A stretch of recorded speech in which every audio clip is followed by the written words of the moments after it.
Almost all of us pretty much know about the very real threat of identity theft. We wish we didn't. But what many of us probably don't realize is just how much of a worldwide problem it's become, not just here in the U.S. There is an international network of thieves who use the internet to conspire and spend our money. Yeah, but there is one man using the net to fight back and give the bad guys a taste of their own medicine. Here's Daniel Seberg.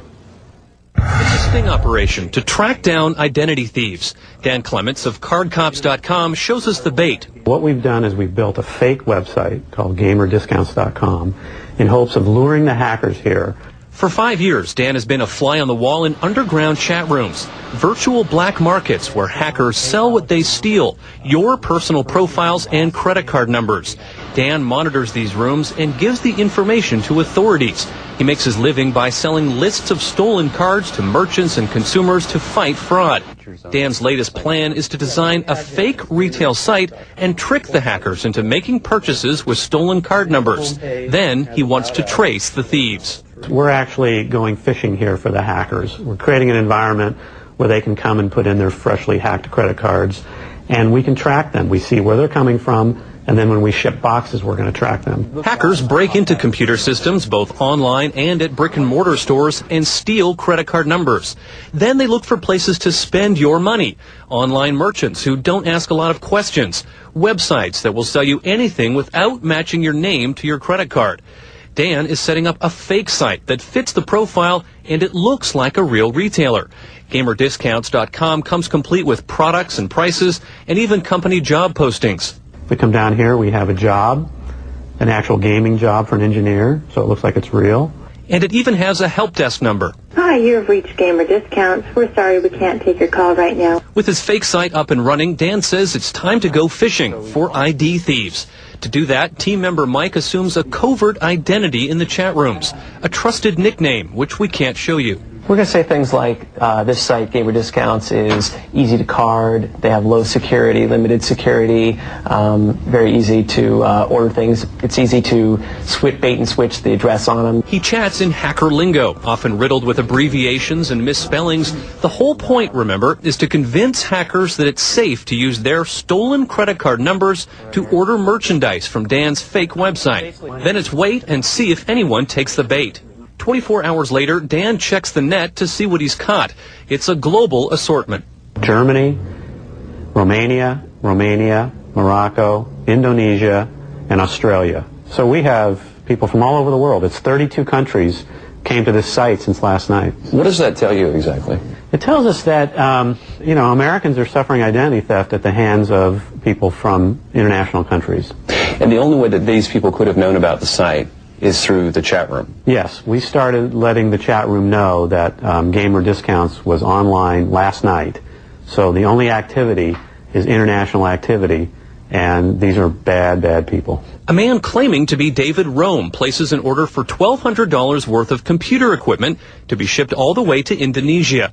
The problem is, David lives in Massachusetts. We are going to call this person that an order was placed at Gamer Discounts. His name is David. And we're going to call him and inform him that we've got his credit card on our website.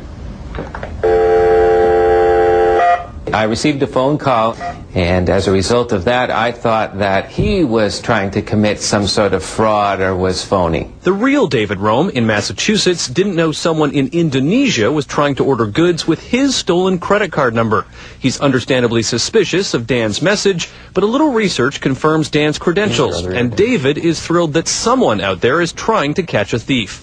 The cyber fraud that's out there is so new and so pervasive that to be able to set something up whereby you could snare people is very important today. We talked to Scott Nelson, a consultant and former FBI agent, about the growing problem of identity theft. Well, the challenge is huge because the victim could be in L.A. County or Omaha, Nebraska. The so-called perp, perpetrator, the subject, could be in Morocco. And that means to catch that guy, it requires cooperation through a number of different agencies, so it's very difficult. I also asked Scott how identity theft investigations are coordinated.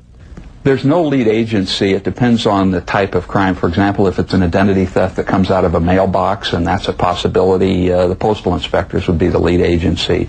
Secret Service gets involved in it. The FBI does. There's jurisdictional agreements, but really no lead agency. Jurisdictional issues aside, Dan is on a mission to track down at least one thief all by himself and hopes to send a message to him that he can be caught.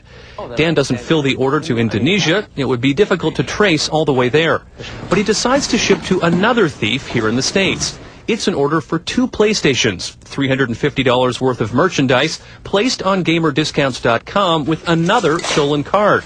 The first item he sends out is a cell phone, the bonus gift that was promised on the Gamer Discounts site. But there's a twist. We have a GPS tracking cell phone, which will track this order and will show us the movements of where this order goes. So once the thief opens the box, he's going to see the GPS phone and he will be tracked.